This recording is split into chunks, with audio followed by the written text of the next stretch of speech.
रोगी मृत्यु नहीं कटक एससीबी उत्तेजना एवं अभियोग होइछि चिकित्सा रे अवहेला नहीं अभियोग होइछि एवं डाक्तर को रोगी संपर्क माड़ मारिथिबा अभियोग होइछि।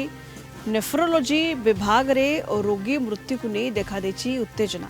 भुवनेश्वर जाइथिबा जने रोगी चिकित्सित अवस्था रे मृत्यु होइतिला तेबे चिकित्सा अवहेला मृत्यु होइतिबा अभियोग करिसंती परिवार लोके बारंबार डाकिबा परे मध्य डाक्तर आसी नथिबा कहिसंती रोगी संपर्कीय।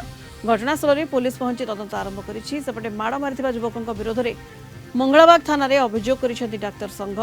मृतकक परिवार लोकंकु को थाना रे अटक रखिछि पुलिस।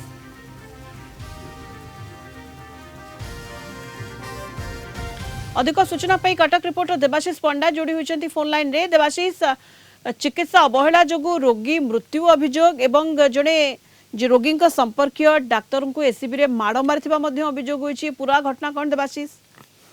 तो जो भाव में जहाँ आम पाखे सूचना अच्छी कि कटक एसीबी जो नेफ्रोलोजी विभाग रही सेटारे जड़े रोगी आसी चिकित्सा हाँपाई भुवनेश्वर आसी किंतु जितेबाला चिकित्सा हाँपाई कटक एसीबी बड़ मेडिकल नेफ्रोलोजी विभाग को आसी देखा मिलता कि चिकित्सा अवहेला कर जहाँ मृतकों परिवार लोक सीधासल अभियोग आनी चिकित्सा अवहेलू मृत्यु घटी बोली दाबी कर बड़ कथा हूँ कि जितेबाला परिवार लोक एलगी नेफ्रोलोजी विभाग सामने माने विक्षोभ आरंभ करते से समय किसी डॉक्टर आसी जूनियर डॉक्टर एसोसिएशन पक्षर से आसी से कि जे मृतक रोचंती जे पुओ तांको माड मारी देखा मिलता कि किसी समय नेफ्रोलोजी विभाग सामने उभय मध्य पाटितुंड होता पर मंगलाबाग थाना पुलिस पहुंची मृतकों परिवार लोकों को मंगलाबाग थाना को नहीं थाना अटक रखी देखा मिलता कि